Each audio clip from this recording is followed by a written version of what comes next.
So last time we discussed this EPR argument, where they observed that, well, if you have this kind of bell pair, so this bell state that we use for almost everything, then it seems that you can somehow predict what the other party would have measured if they would have measured that.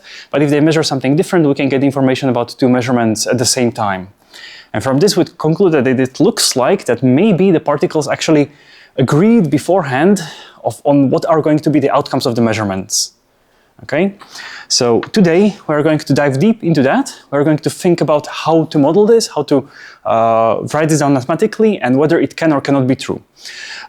If that would be true, it would make many people happy, because somehow some people are on a philosophical level unhappy that you cannot predict outcomes in quantum theory, and that quantum theory is somehow unpredictable and random.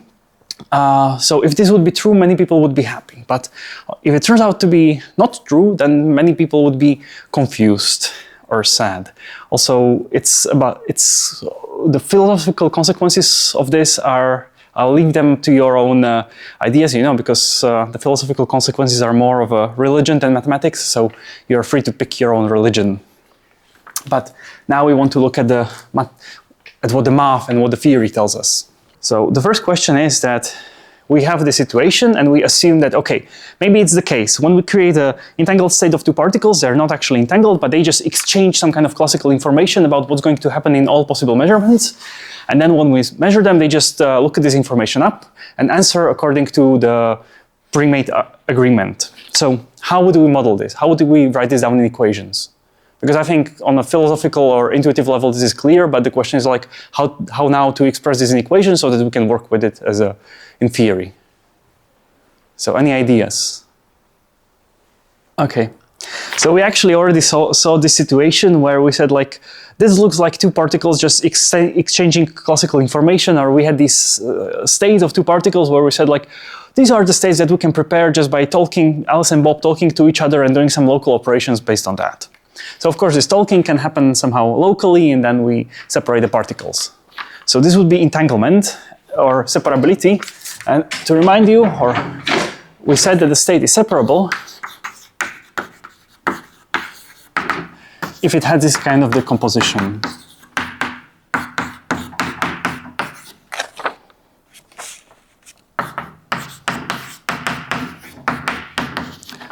We used to use I here, now I'm changing it to lambda just for kind of consistency within this lecture.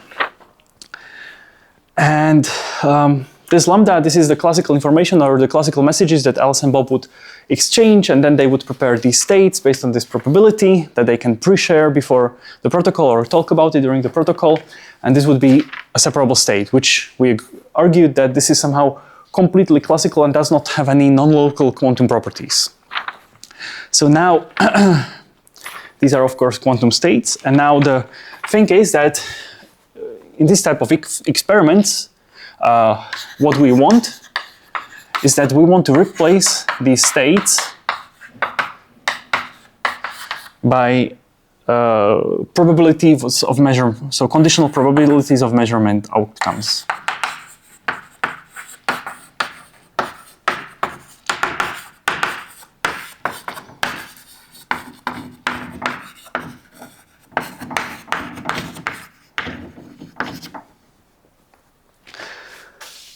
Because if we replace these with conditional probabilities of measurement outcomes, then conditioning on which measurement will happen, we'll get the probability of observing the given outcome. So this is going to capture the idea that maybe the particles actually made some kind of agreement about what's going to happen in every possible measurement. Also, I must admit that the word probability, Wahrscheinlichkeit, is one of the most complicated words in German I ever had to use, and it took me quite some time to learn it. I don't even know how you say conditional probability, but it's probably way longer than the space on the blackboard to write down.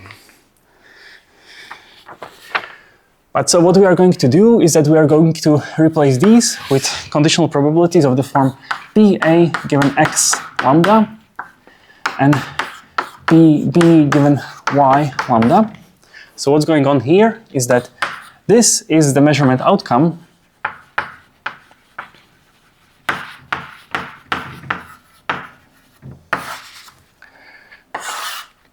and these things are the measurement choice.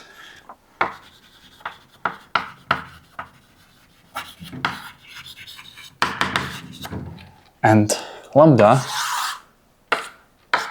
is what we call the hidden variable.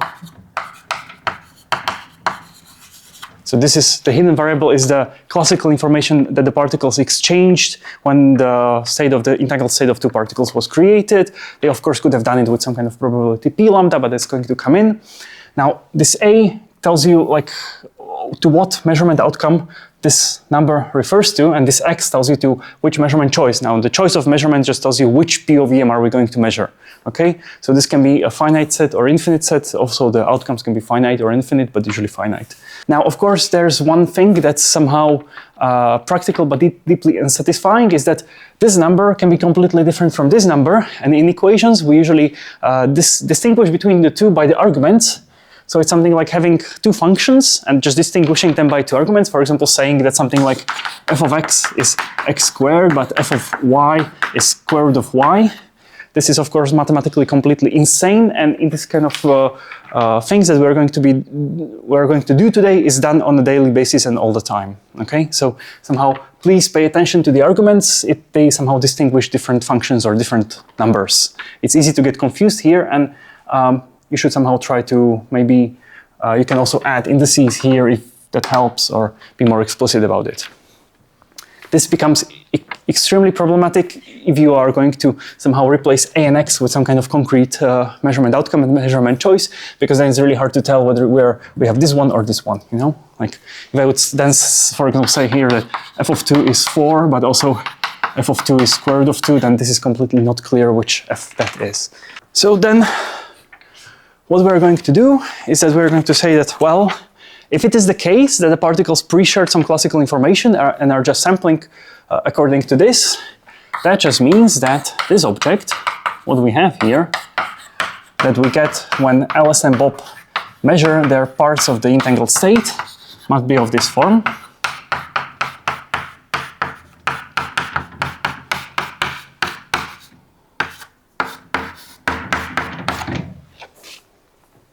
So this is of course conditioned on if the argument about the classicality of how the measurement outcomes arise is true, and the goal of this lecture is to see whether this is always true or whether this is not always true. That's what we're going to be doing now. Is that clear, or are there any questions about this idea? So far so good. Now we can also see that somehow this thing replaces that thing and this thing replaces that thing. One can also do somehow a mixed object where just Alice measures and Bob does not, at which point we just partial trace over A, and then we can again ask, or we can maybe put here a question mark, whether this can be written as now.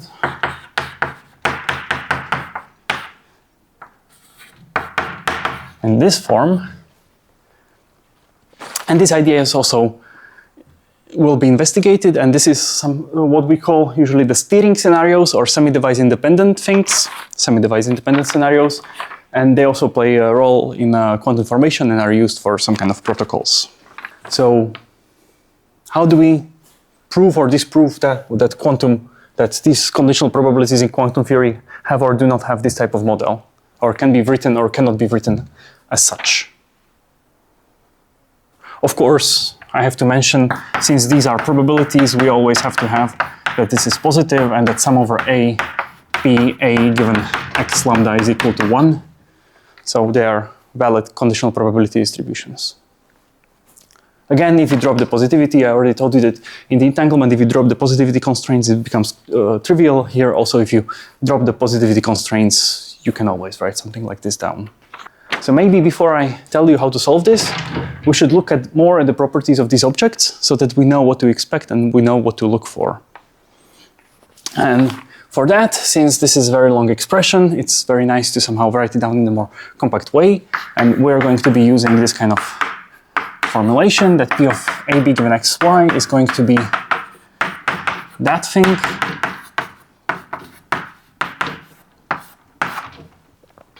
And we are going to call this the no signaling behavior.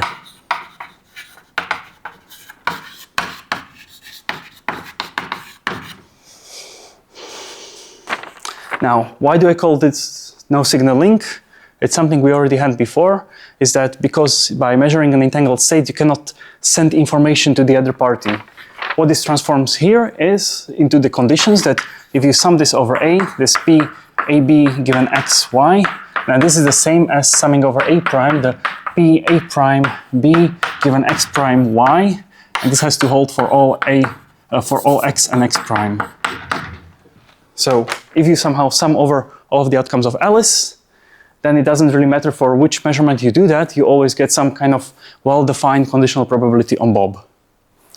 Now, seeing that this is true is rather straightforward, because if we sum this, if we sum that expression over A,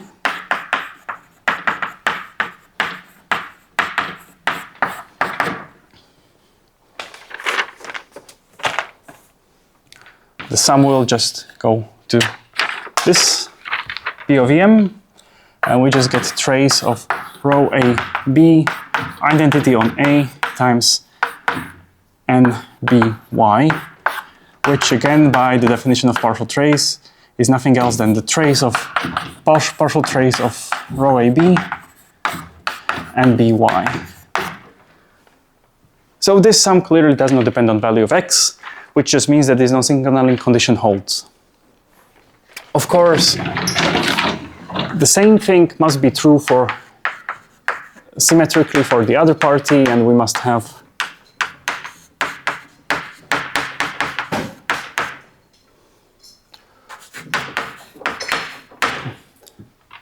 and of course here should be for all by, for all xa. So this is not really just a arbitrary conditional probability, it's conditional probability obeying some non-signaling conditions. And that somehow comes from the fact that if you sum over the outcomes, you just get this partial trace and you just get effective measurement on Bob. Moreover, we are going to have a definition so that we don't have to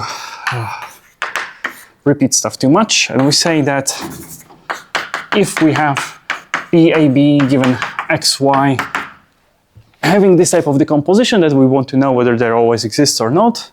So if we have this X lambda P B Y lambda, then we say that this PAB given XY has local hidden variable model.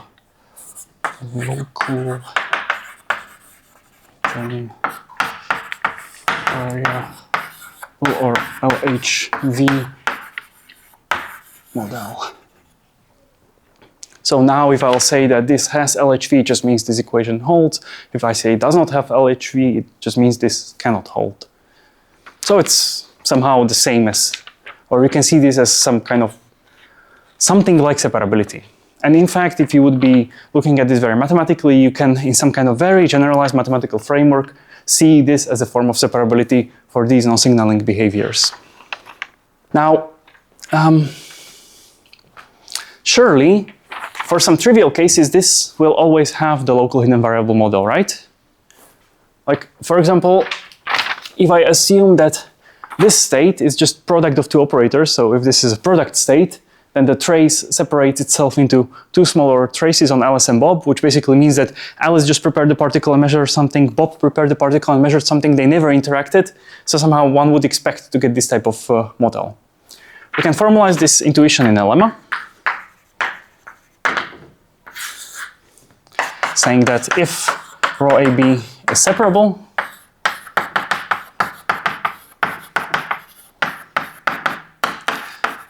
then this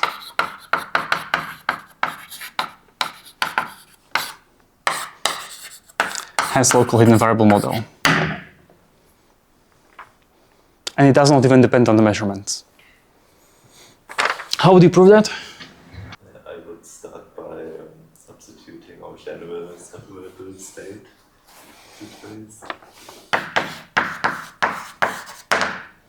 So you can do two proofs. The first one is more physical by saying that, well, we know that if the state is separable, we can create it by Alice and Bob never interacting, just sending each other classical messages. and somehow measuring and having their states. So then you can already from this argue that also if they measure something, it must be somehow pre-shared classical information before the measurement.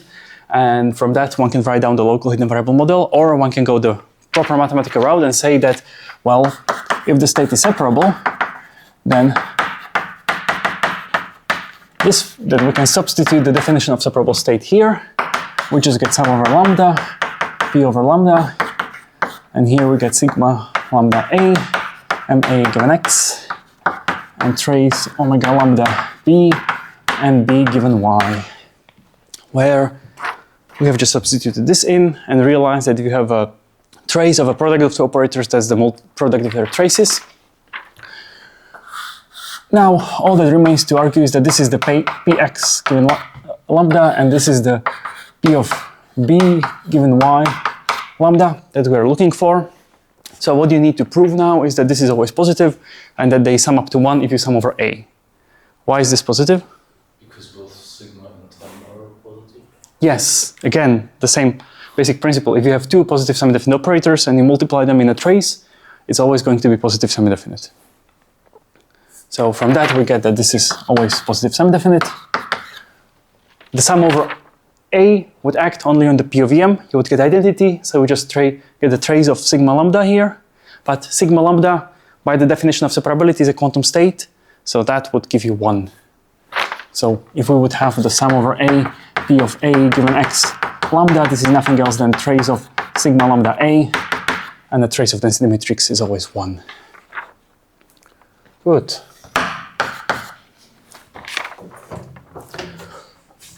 So if we want to have something that does not have local hidden variable model, we need the quantum state measured to be at least entangled. Now, of course, as the experts will know, entanglement is not enough, but we need at least entanglement. The second idea is that,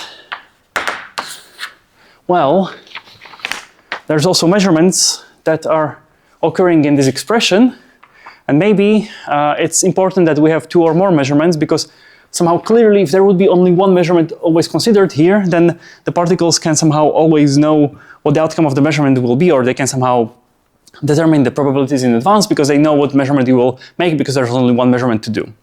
If we have more than 2 measurements, then there is some kind of choice, except for if the measurements are jointly measurable, we know that we can actually write them down as measuring just one measurement and then obtaining the correct probabilities through classical post-processing, okay?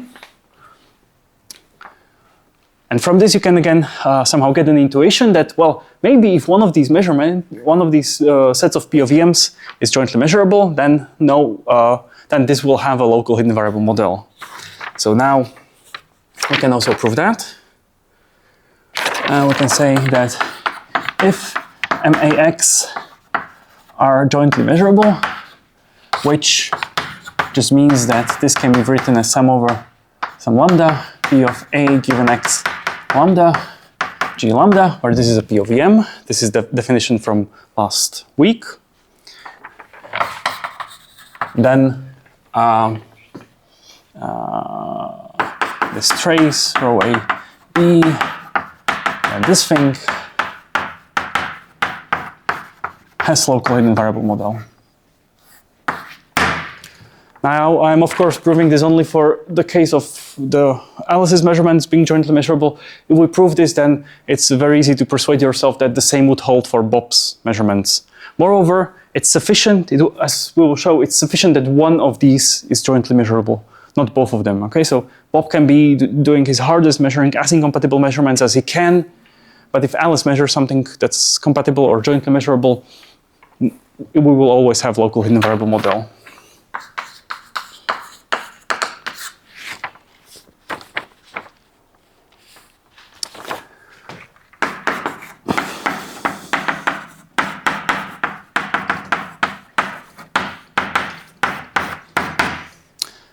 The strategy for the proof is again the same.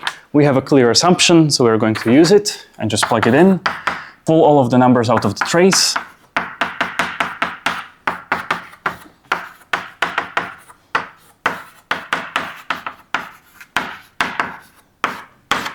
And now we have to do a little bit more work. Because now what we have here is that if you look at just this object, this is what would happen. This is the probability that Bob would get after obtaining the outcome B of measurement Y, given that the joint measurement on Alice yielded outcome lambda. Okay, which means that we can somehow now define the probability of lambda to be this trace of rho AB G lambda times identity. Now, you can take this as a definition of what P lambda now is. And we can then define P lambda P of B given Y lambda as that number over there.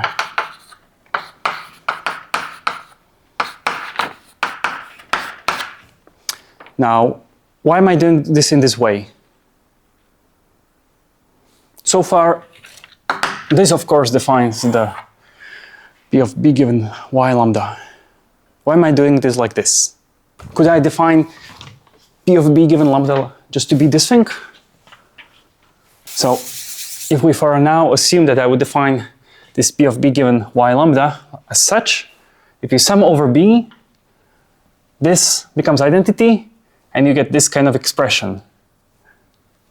But this is a probability of observing the outcome lambda of the joint measurement, which is not always equal to 1, because it's a probability of a measurement outcome. So we have to denote this thing as something, and pull it here out of the, somehow pull it out of the bracket, define it like this. So that, for example, if we would now make the same definition, but put it now here in the denominator, then if you sum this over B, you would always get 1. Okay, so this is division, and now this is the correct, now this has the correct normalization. Of course, since this is positive number and since this is positive number, everything is always positive or non-negative. Well, yeah, but now we can actually plug this expression into here. So continuing from this equation, we just get that this is nothing else than sum over lambda, P of lambda, which I'm just pulling this one to the left a little bit, but they are numbers, they commute. And we get the wanted expression. Now, we already do know that these things are positive and sum up to 1, because they come from the joint measurability, and that was part of the definition here, okay? So these things we don't have to check for positivity or normalization, because we already have that by assumption. We only need to check for positivity these P lambdas, and of course the fact that they sum up to 1, but you can do that from this expression. And we also need to check these things, whether they obtain the correct conditions, but we can again do that from this expression. Is this clear? Good. So this concludes the proof. If we want to see something that does not have a local hidden variable model, we need at least entangled states, and we need both Alice and Bob to measure some measurements which are not jointly measurable. Okay, so somehow all of the three parts that we have in the system, the state, the measurements on Alice's side, and the measurements on Bob's side, has to have these kind of quantum properties. They cannot be separable, they cannot be jointly measurable.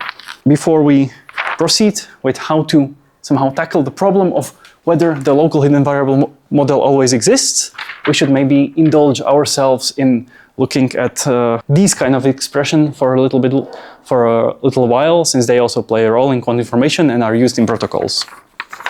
So then we can define the non-signaling assemblage to be,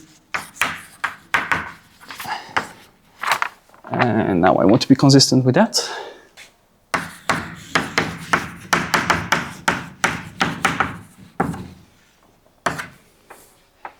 So what this is just the post-measurement state on Bob, given that Alice measured measurement X, labeled by X, and obtained outcome A. Of course, this post-measurement state is not normalized. The trace of this is the probability of observing this outcome of that measurement. All right? So these things, they don't have trace equal to 1. They have trace equal to 1/2 or 0.7 or something like that. And we usually call this the steering assemblage.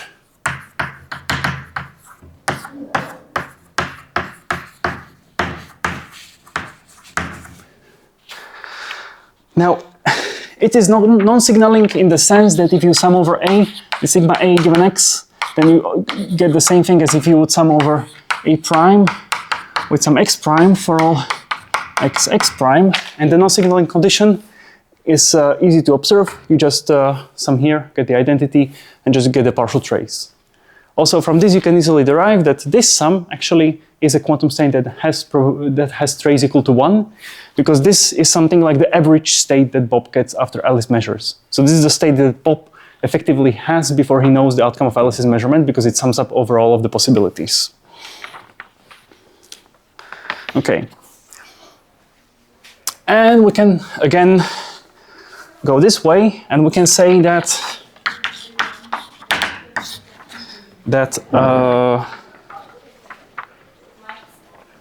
sigma, if sigma AX can be expressed in this way, which is usually written as sum over lambda, P over lambda, P of A given X, lambda, sigma lambda.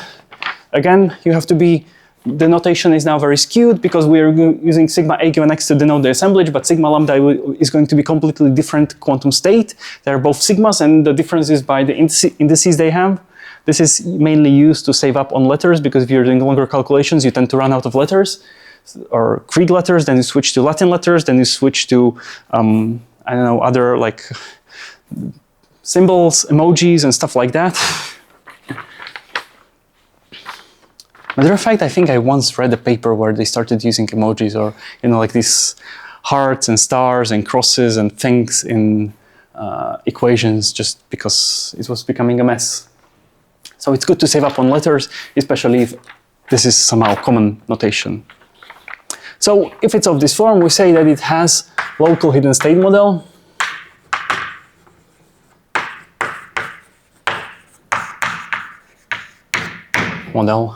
Now, of course, the sigma lambda here is a density matrix. It's called a hidden state because it's somehow the state of the system that you don't know.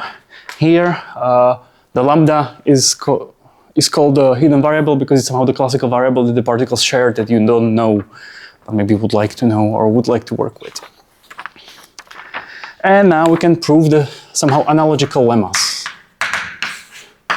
So if rho AB is separable, then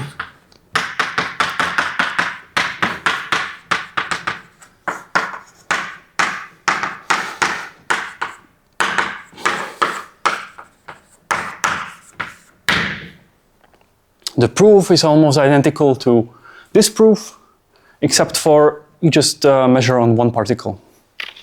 Again, the same thing happens for the measurement case. So if these are jointly measurable, then sigma AX, which is equal to the same thing, has local hidden state model.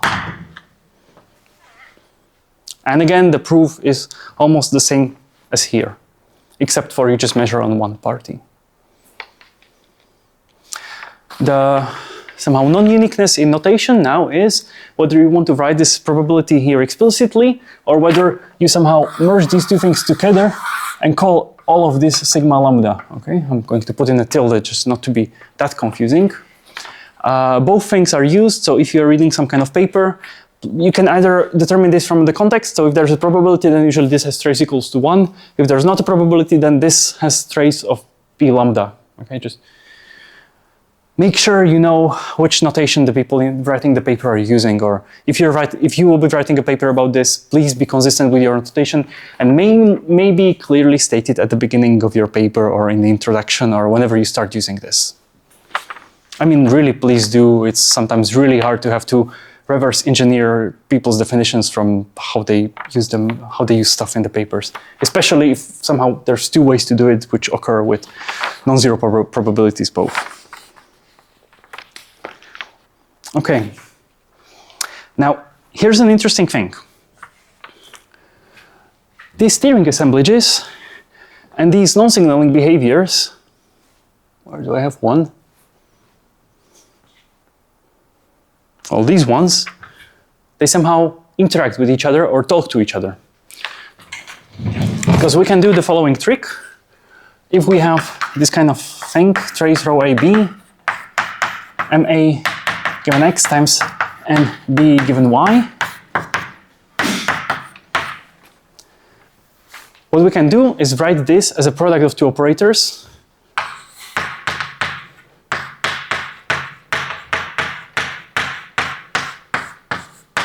So this is on B, this is on A.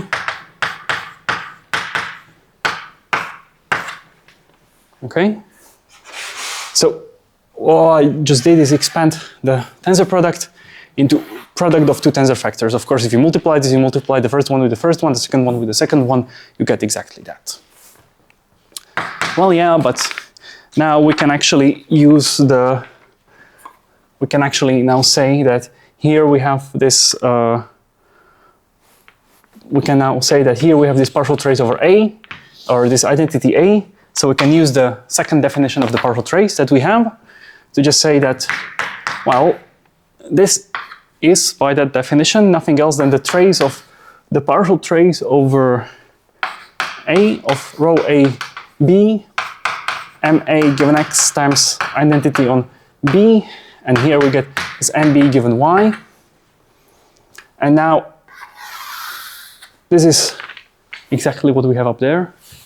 So this is just trace over sigma A given X and B given Y. So as you can see, you can rewrite this behavior in terms of one of the steering assemblages. Of course, you can do the same trick by first doing partial trace over B, so it's somehow symmetric in this sense.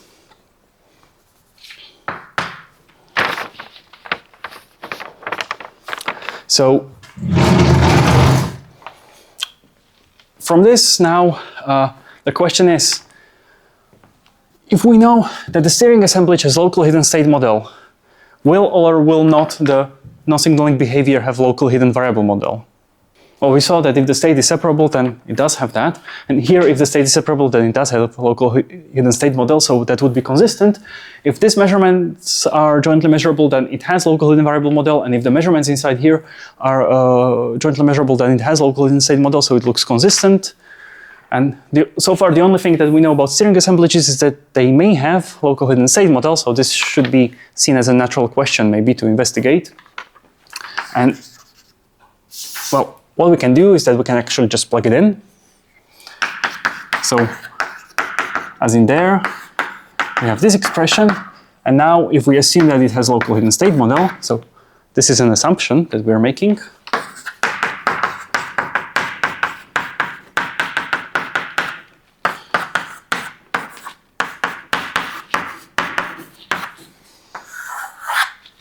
And we can now observe that, well, this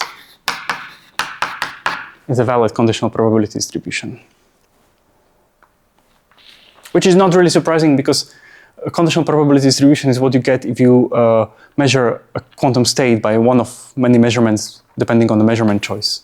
And you can somehow check that this has all of the conditions that it should have, okay?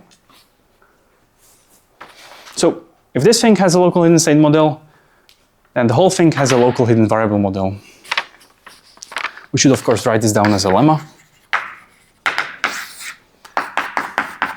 If trace over A row AB MA X times identity B has LHS, then trace row AB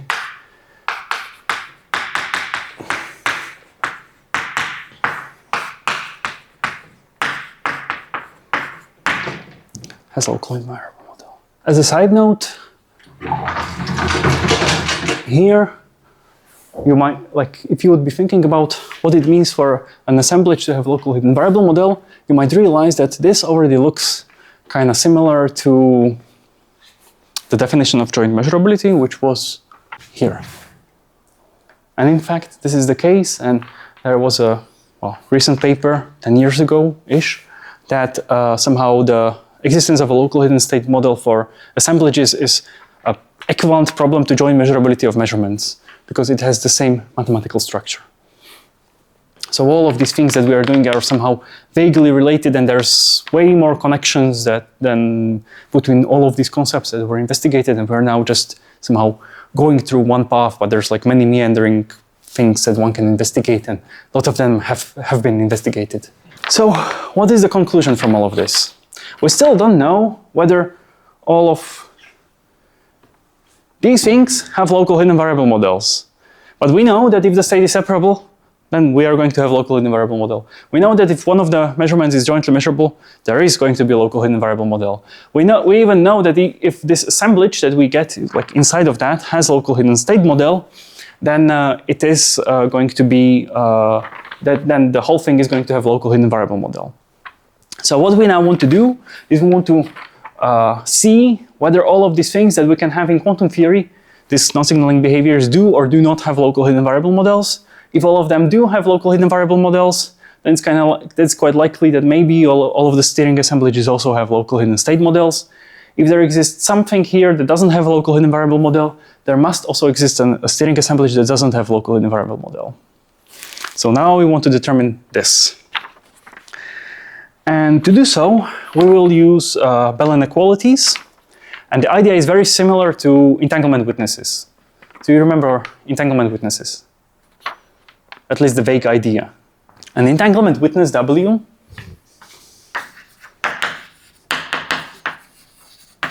was an operator on a self-adjoint one on Alice and Bob,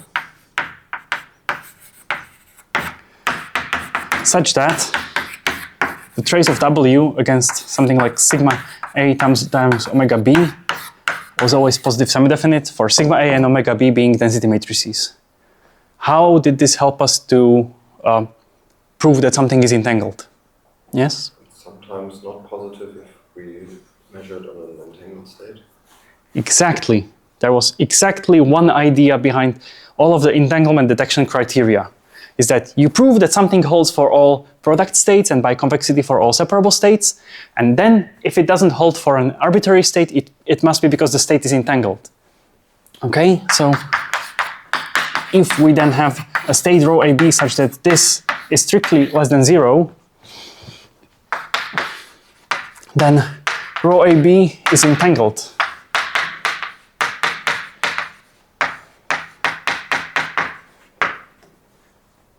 Because if it were separable, it must be convex combination of positive numbers, but that cannot be negative. Like if you do convex combination of positive numbers, it's going to remain positive, so not negative.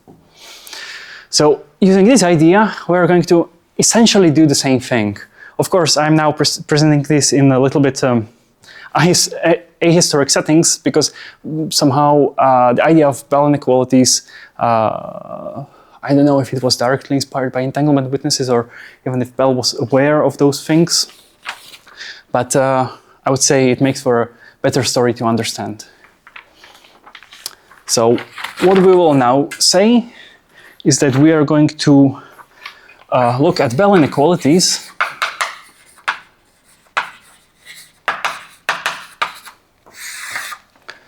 which are going to be inequalities such that so say for example something like S of P A B given X Y.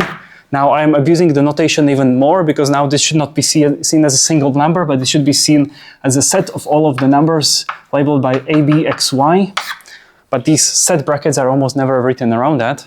So usually you would see just notation like this, even if this is specified. And we're going to assume that this is, say, bigger or equal than 0 or some number alpha in general. And we're going to prove, and we're going to find inequalities such that hold if PAB given XY has local hidden variable model. And then if we take another non-signaling behavior for which this inequality does not hold, it cannot have local hidden variable model. Okay? This is going to be the whole idea, and you can just see this recycling the idea of entanglement witnesses. Are there any questions about this? So the simplest non-trivial case will include two parties, because just like multipartite entanglement, we can also generalize all of this to be involving more parties and having a local hidden state and local hidden variable model and mixtures of thereof for more parties. But we need entangled states, and we have entangled states for 2 parties, so that's enough. And we need at least 2 measurement outcomes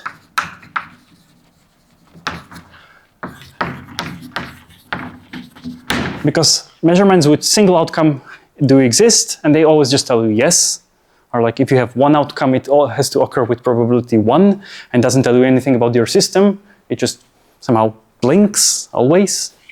So the smallest non-trivial case is going to be 2 parties, 2 measurements, 2 outcomes, which is usually referred to as the 2-2-2 scenario.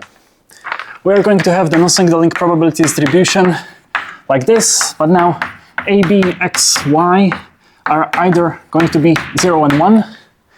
So the 0 outcome, the 1 outcome, the 0 measurement choice, the 1 measurement choice, or plus or minus 1, depends on which one you like. I prefer this one because then it's like something like 0, 0, 1, 1 rather than plus, plus, minus, minus, and somehow to me 0, 0, 1, 1 looks better than plus, plus, minus, minus. Whatever you like.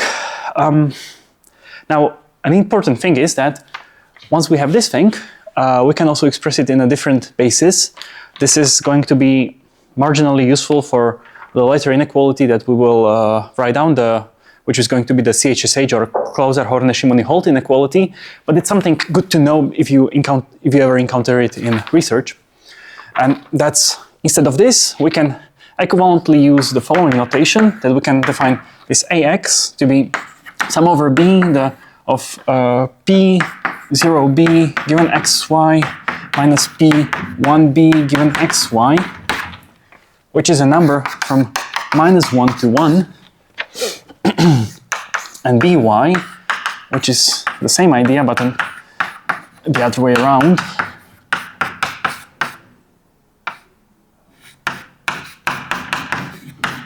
Again, number in -1, 1. This is independent of y, and this is independent of x.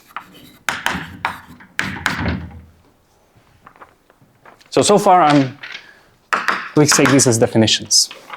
We can also define something with 2 indices, which I'll just write down explicitly. And this is the P00 xy minus P01 xy minus P10 xy plus P11 xy. And this depends on both x and y. Now, this AX and BY, they are something like local observables. Because what we are doing is that we are summing here over Bob's measurement outcome, which eventually, when you write this down in terms of quantum theory, means that you are partial tracing over Bob, and you are just somehow doing the differences of Alice's probabilities, which you can see as measuring some kind of observable that assigns the outcome +1 to the value +1 to measurement outcome 0 and value -1 to measurement outcome 1, the same on Bob. This thing is more interesting. This is telling you something about the correlations, because we have plus here for those probabilities that have the same thing here, so for these two, and we have minus here for those ones that have something different. Okay, so what happens here? Oh, by the way, also number in -1, 1. What happens here is that if this is positive, it tells you that the measurement outcomes of Alice and Bob are more correlated than anti-correlated, and if it's negative, it tells you that they're more anti-correlated than correlated. If this is equal to 1, it tells you that exactly this plus this is non-zero, and these two must be 0. If it's equal to -1, these two must be non-zero, these two must be 0. By the way, how do I know that it's from -1 to 1? Come on, I wrote down something. You should either ask me for a proof or... This probability range from 0 to 1 to subtract, like, in the maximal case, it's 1 if the former is 1 letter is 0, and it's -1 the other way around. So that might be correct, but okay, so it's somehow this step plus epsilon maybe, because these things are sum of 4 terms. And yes, probabilities range from from 0 to -1. So if we set these two to be 0 and these two to be 1s, we can get 2. But that doesn't work because we know that the sum of all of these terms with plus signs must be equal to 1, which is how you can upper bound this by 1 and lower bound it by -1. Because worst case scenario, you just change all of the signs to +1 or -1, and then you just use the normalization of these probabilities that if you sum over both A and B, you must get 1. It's still a probability distribution after all. Now, why these things are introduced is because then we can do the following.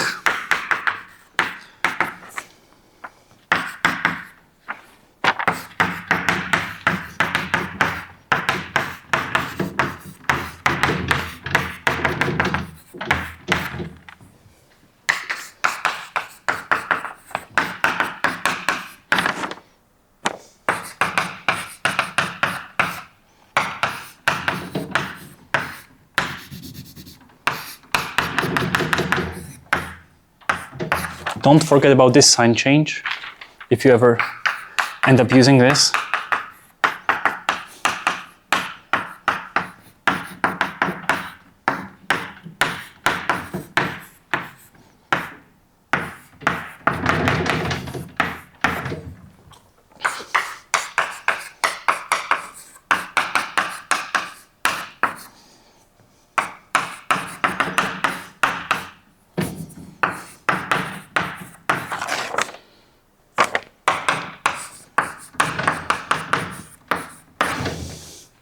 And actually, if you would be ever numerically investigating violations of Bell inequalities, they're usually not written down in terms of this conditional probability distributions. They're oftentimes written down in terms of these kind of local observables and the correlations and similar types of objects, and you can usually convert them one to the other.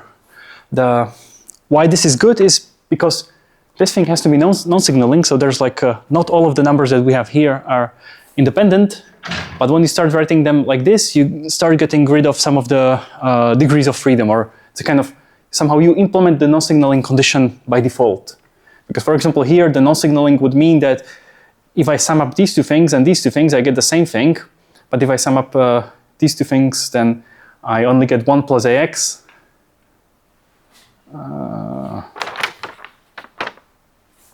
If I sum these two things, the outcome should not depend on Y. Okay, so 0, 0 plus 0, 1 is summing over B, should not depend on Y, but you can see that if you sum these two things, this cancels that and this cancels that, so it's non-signaling. The same thing happens if you sum over here, but again these two things cancel, and the same if you sum over A, and here, and also these two signs cancel each other. So it's somehow, if you write it in this basis, let's call it a different basis, it's non-signaling by default. Okay, so our aim is now to determine that given this type of non-signaling conditional probability distribution, or this behavior, to determine whether it has a local hidden variable model or not. Anybody has any ideas? So one idea would be to not use these local observables because they just tell you about what's going to happen in local measurements after you trace one or the other particle, so it probably has nothing to do with non-locality of the thing, you know, just telling you about local outcomes. So it's then somehow intuitive to only look at this Ex given Y, these correlators or these correlations. And in a classical scenario, if we would have something like two classical messages or a classical message that we send to two parties, we can either make it like correlated, so we can send the same thing to both Alice and Bob, or we can make it anti-correlated, which means we can send the opposite thing to Alice and Bob. Okay? Is this idea clear? From which you can somehow say that, okay, we either make it all the time correlated or all the time anti-correlated, which means that these correlations are going to be all the time +1 or all the time -1. So then a maybe interesting idea would be to look at this type of object.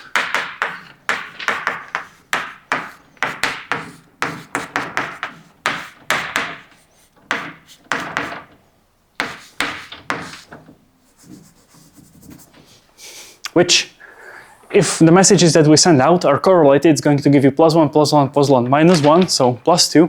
if they're anticorrelated, it's going to be -1, -1, -1, +1, so -2. So in this case, we would expect it to be from the interval +2, -2. Is it already ringing a bell? Now, of course, this is just pure intuition, and we now have to start proving this. So, have you already done this proof? Not like this. Not recently. Not recently. Okay, good. So, how would you? So, what's our aim to prove? What do we want to prove?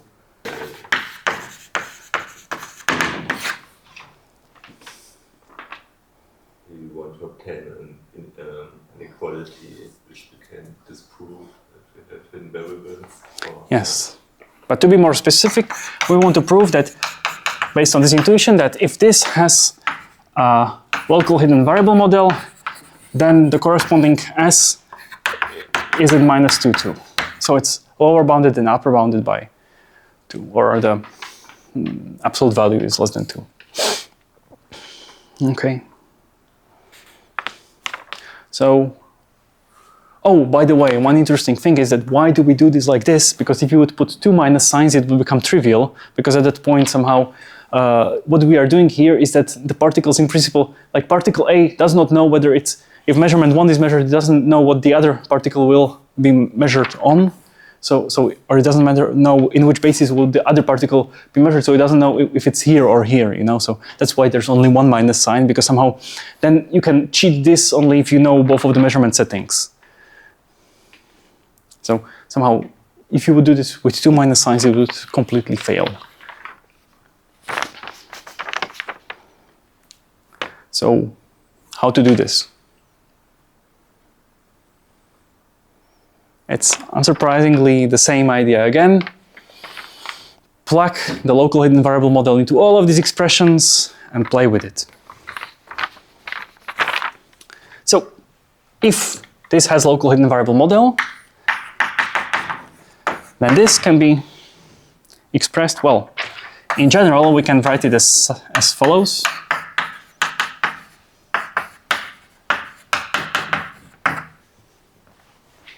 So what I did is that I just encoded the minus sign that we have over there into this exponent, just to work with it easily. Also, if A and B are +1, -1, you don't have to do the exponentiation, you just put A times B here, so it depends which one, again, which one you like.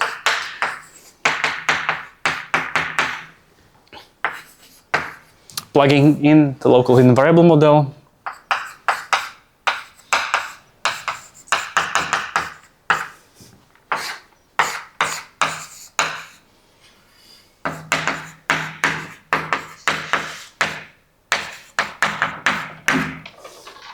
And we can now denote this as something like A given x lambda and B given y lambda.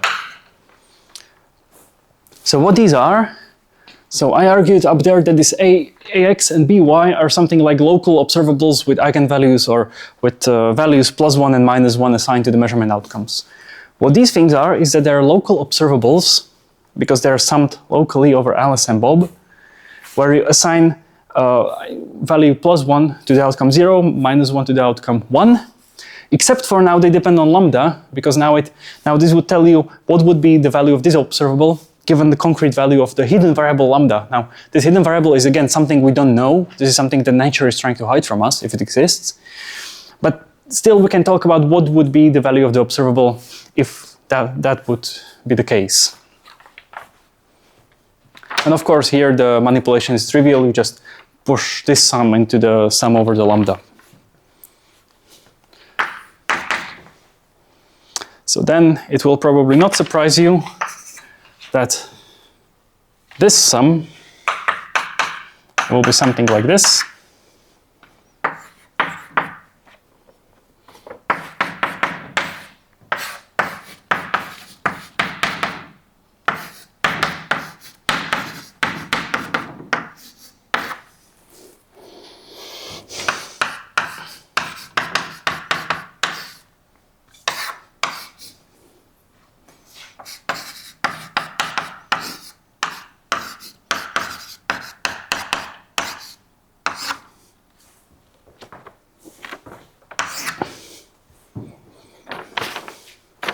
So this 0, 0 is this term, 0, 1 is this term, 1, 0 is this term, and 1, 1 is this term with that minus. Well,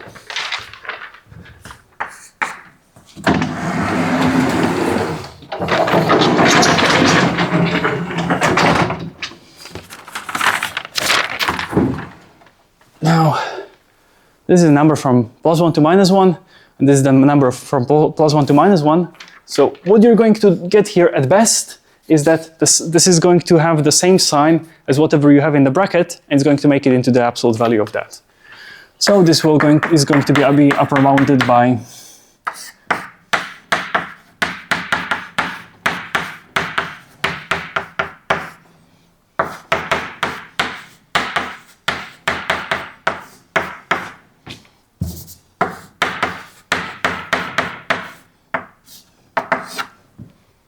this type of expression.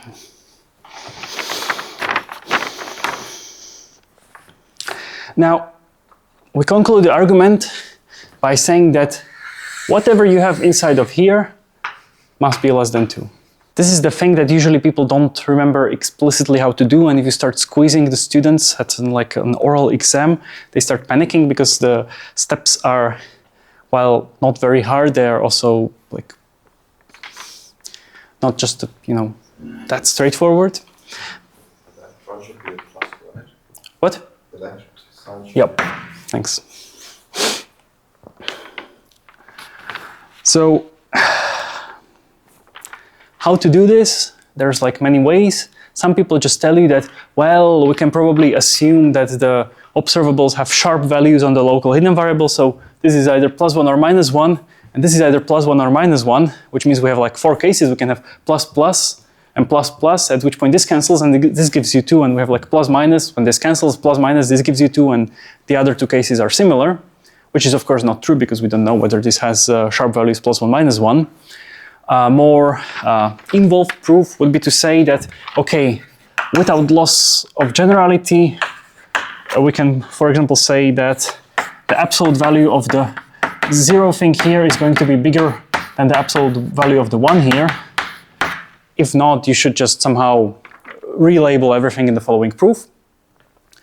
And then we can also say that, well, if this is strictly less than 1, then I can make this term bigger just by dividing it by this, so by multiplying it. So then also without the loss of generality, you can just assume that this will be actually equal to 1. Because if it was strictly smaller, you can just somehow increase both of these numbers up to the point where this is 1, just by multiplying by some kind of factor or pulling out the factor that would be like a prefactor here. Well, a prefactor here. Well, this is nice because now we have 2 options. Either it's +1, at which point the absolute value plays no role, and this will be 1 plus that and 1 minus that. The that cancels and you get 2. Or it's -1, at which point you have to change the signs in both of the absolute values, and they just switch roles, and this will be 1 minus that, and this will be 1 plus that, and you can get 2. Now, the best way to remember this is to somehow maybe try to independently think about this and make sure that you can somehow do this proof even at 3 in the morning, like if you would be shooting out of the gun. I believe that's the idiom, right? So the result is, if this thing has a local hidden variable model, then this belongs to the case -2. Now, it's going to be rather obvious to you that I'm not telling you this because it would be trivial, but in general, if you would be the first person to ever see this, you cannot know whether this is trivial, okay? So, and by trivial, I mean that, yes, we derive this if there exists a local hidden variable model, but maybe there are inequalities for this value s that hold for arbitrary thing, not just when it has local hidden variable model. So for example, if you look at the definition, these numbers are always between +1 and -1. So you can always deduce that this s will be between -4 and +4, because at best you're going to have +1, +1, +1, minus -1, which is going to give you 4, or minus, minus, minus, minus plus, which is going to give you -4, okay? So in principle, we don't even know whether this is trivial or not. Of course, you should probably guess that because I'm telling you this, it's not going to be trivial. But anyways, one should think about this non-triviality. And somehow a simple proof that it is non-trivial, in fact, so non-triviality of is to look at the case where ax and by are equal to 0. So now I am using this basis or these things to define some kind of non-signaling behavior, and we have that e0 or exy is equal to 1 for xy in 0, 0, 0, 1, 1, 0. Now I'm abusing the notation even more because now these two indices should somehow be taken as a single symbol together. And e of 1, 1 is equal to -1. This will actually give you a valid non-signaling behavior, which is such that p of 0, 0 xy is equal to p of 1, 1 xy is 1/2 for xy in that set,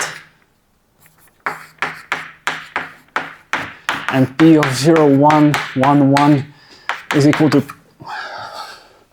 p of 1, 0, 1, 1 is equal to half. So this is a valid non-signaling behavior, and you can check all of the conditions that it holds. Moreover, for this non-signaling behavior, we have that s is equal to exactly 4. Well, I mean, you can see it already by definition, like there's 3 times 1 and 1 times -1. You just need to fit the sign. And this thing that I wrote here is called the Popescu-Rohlich box, or the PR box. And it somehow proves that what we have derived here, this inequality, is not trivial. So this inequality that we have here, well, in fact, what we have here are two inequalities because there's an upper bound and a lower bound. These are called the Clauser-Horny-Chamonix-Holt, CHSH inequalities. And the PR box easily persuades you that this is somehow non-trivial inequalities because there exist non-signaling behaviors that can violate it. So are we done? Is this all we wanted to do? No. What did we want to do? We did not only want to find a non-signaling behavior that would violate the CHSH inequality, we want to find one that we can actually obtain using quantum theory. Because this does not even reference quantum theory. So the calculation now is, I would say, rather straightforward. Because in quantum theory,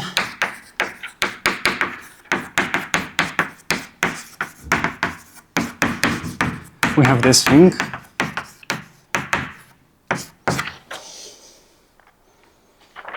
And so this E of xy is going to be nothing else than the sum of AB, and here we have this -1 on A plus B, and here is going to be the trace over rho AB, MAX times N BY, just plugging in.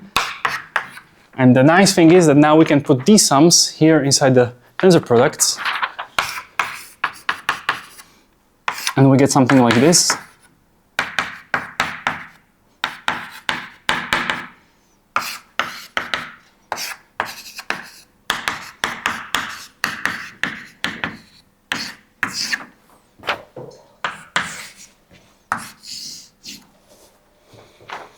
So the sums are inside the brackets, and they're tensor producted inside the bigger bracket, and that's inside the trace.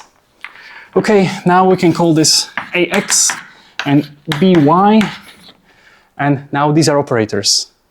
These are observables that assign the value of +1 to outcome 0 of this P of M, and outcome -1 to outcome to the value -1 to outcome 1 of this P of M.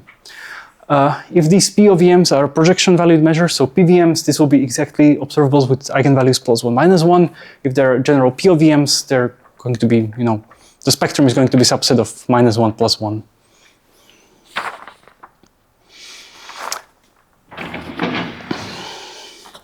And then in quantum theory, this is going to be nothing else than having A0 here, B0 plus B1 plus A1, B0 minus B1, where this expression looks kind of similar to that expression over there, which is not a coincidence. It's exactly obtained by essentially the same calculation, except for here we assume that everything had local hidden variable model. Here we assume that everything comes by measuring quantum particles using quantum measurements. So you probably saw this expression before. Was it also clear that this is how it comes to existing? Okay, what state are we going to use? Bell state. Of course, Bell state.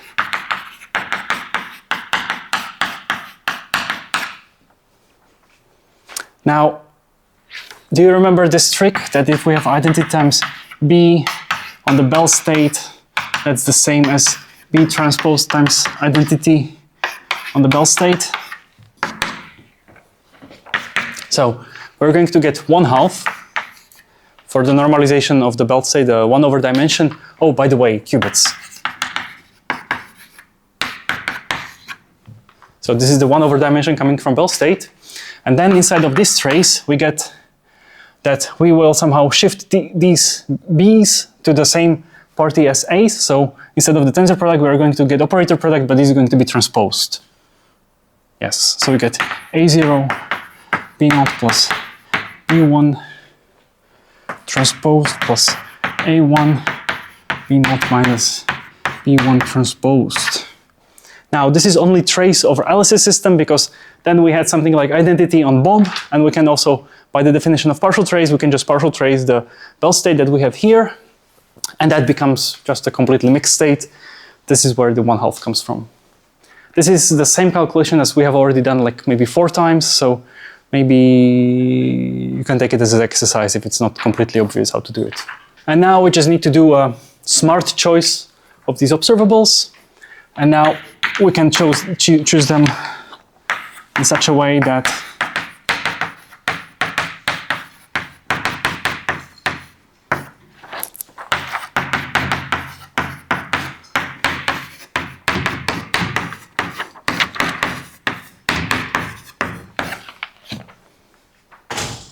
of course, I should now argue that, can I just write down these objects? Because somehow we are treating these as objects of second kind, or like somehow these operators are derived from the original P of EMs. So the question now is, can I just write down these operators and say that that solves the whole thing? I can argue that yes, because all of these operators have exactly eigenvalues +1 and -1, which you can check explicitly. And then if you would want to reconstruct the original measurements that you should put here, you just take the projective measurements corresponding to these 4 operators.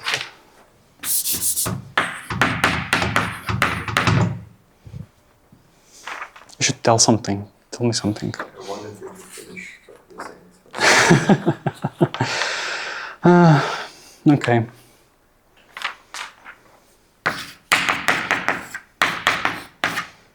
So here we get sigma x. Also, the nice thing about using Pauli x and Pauli z is that the transpose does not play a role because they are real. This plus that is just going to give you 2 times sigma x, but also there's the square root of 2 divided, so you should not forget about that. And the other thing is going to give you sigma z, and again, 2 times divided by square root of 2 sigma z. Now, these are just numbers, so we can pull them out. We'll get something like 1 over square root of 2, and we get trace of sigma x squared, which is, yes, yes. And the same thing here.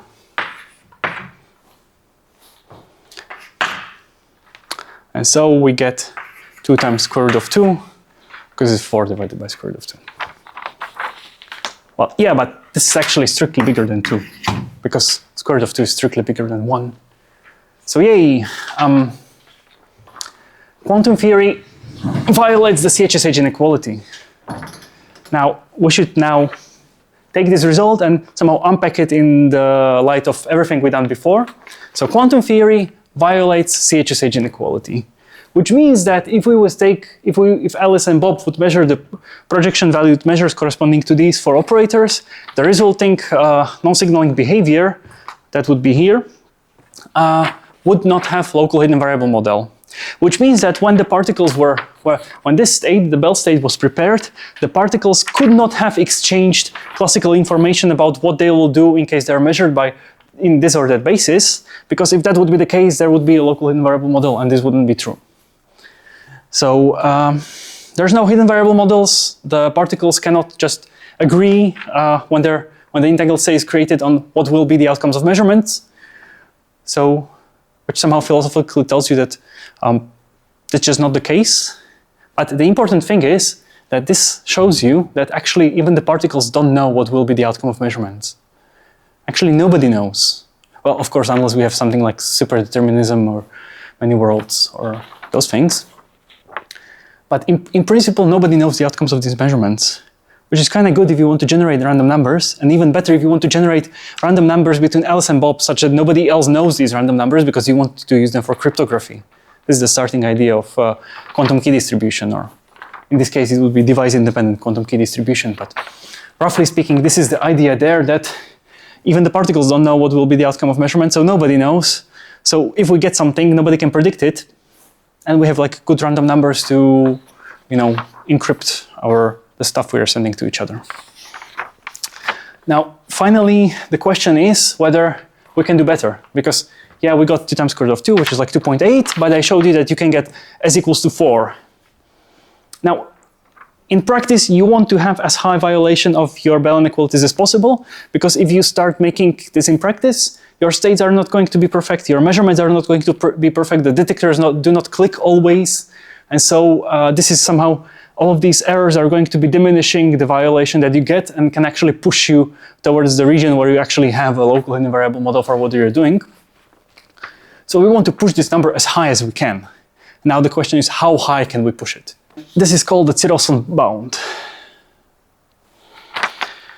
And here the idea is as follows. We will just take this operator and square it.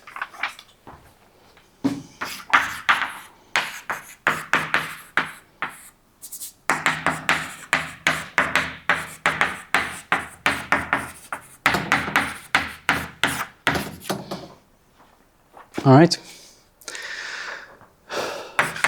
And we are going to do this for simplicity under the assumptions that ax squared and by squared are equal to identity.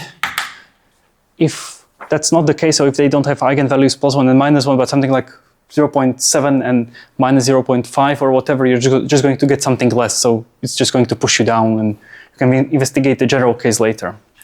But under this assumption, once you undo everything and spend like nice 10 minutes doing the algebra, you get that this is 4 times identity tensor identity minus the commutator of A0, A1 times B0, B1. We want to upper bound the norm of this operator. And here's the thing, if you have a commutator of two operators, the norm of this is going to be definitely less than the norm of A0, A1, then 2 times the norm of A0 and A1, because each of the terms in the commutator is a product of A0 and A1. There's 2 terms, and in the end the numbers as norms commute, which means that you can upper bound the norm of this square by saying that it's less than 4 times, because now we are saying that it's less than the norm of this plus the norm of this, and the norm of this is just 4. 4 times plus the norm of the 2 commutators.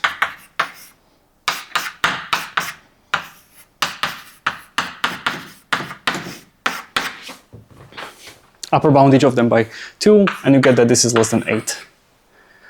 Well, yeah, but that means that the norm, if the norm of the squared operator is less than 8, then the norm of the operator not squared, so the norm of A0 times the B's and A1 times the difference is going to be less than the square root of 8, which is the 2 times square root of 2. Which is exactly this. So interestingly enough, this is the best thing we can do for CHSH inequality. Which has interesting consequences, because this shows you that, yes, quantum theory can produce non-signaling behaviors that do not have local hidden variable model, but it cannot produce all non-signaling behaviors that do not have local hidden variable model. So there are some non-signaling behaviors which are too non-local even for quantum theory. And again, this was investigated, and it was shown that like if non-signaling behaviors like this would be accessible to you, then it would be too good to be true, because then we could somehow non-locally compute things that would be very useful, and nature is not going to give us that just like that, so it doesn't exist, you know? Sometimes if you get something and it looks like to be too good to be true, then it's probably not true. So this is one of those cases. So yeah, and then of course one can ask, so what are all of the non-signaling behaviors that quantum theory can produce? And this is a very hard problem to decide, and it can be decided by something like an infinite hierarchy of semi-definite problems called the Navascu-Espironio-Assin hierarchy, which somehow sounds like as a completely theoretical problem, because like why would you want to decide whether something can be done by quantum theory when everything you can see in the lab will be done by quantum theory? Surprisingly, this has applications in quantum key distribution, because then you want to say like, okay, if I see this thing, what are some kind of upper bounds on what the attacker, the eavesdropper, can do during our quantum key distribution protocol, and for that you have to somehow say that, well, the eavesdropper can also just use quantum theory, so we need to somehow bound the sets of what can be done in quantum theory, where this hierarchy would come in. So yeah, that's that. Those are Bell violations and CHSH inequality. As a final note, the set of all of these non-signaling behaviors that do have local hidden variable model, not only in this case, but in general, forms a polytope, which means there's like, it's not a continuous convex body, but it has just finitely many extreme points, which means that you can, in principle, find finitely, not in principle, but in practice, you can find finitely many Bell inequalities that determine whether a non-signaling behavior has or has not local hidden variable model. In this kind of 2-to-2 scenario, you just need to check all 8 Bell inequalities, because there's, you know, the lower bound and the upper bound are 2 inequalities, and then you can have 4 possible positions of the minus sign, because, you know, we can just always, like if I would have put plus here and minus here, it would still be a Bell inequality, just everything would be labeled differently. And if all 8 of those holds, this is sufficient condition for any non-signaling probability distribution, any non-signaling behavior here to have local hidden variable model. We can, in principle, find such complete sets of Bell inequalities in more complicated scenarios, and this is related to the polytope inversion problem, which is computationally very demanding. So this was done only in some kind of simple cases. And I think if you fix 2 measurements and 2 outcomes, then we can do it for 3 parties, but not for 4.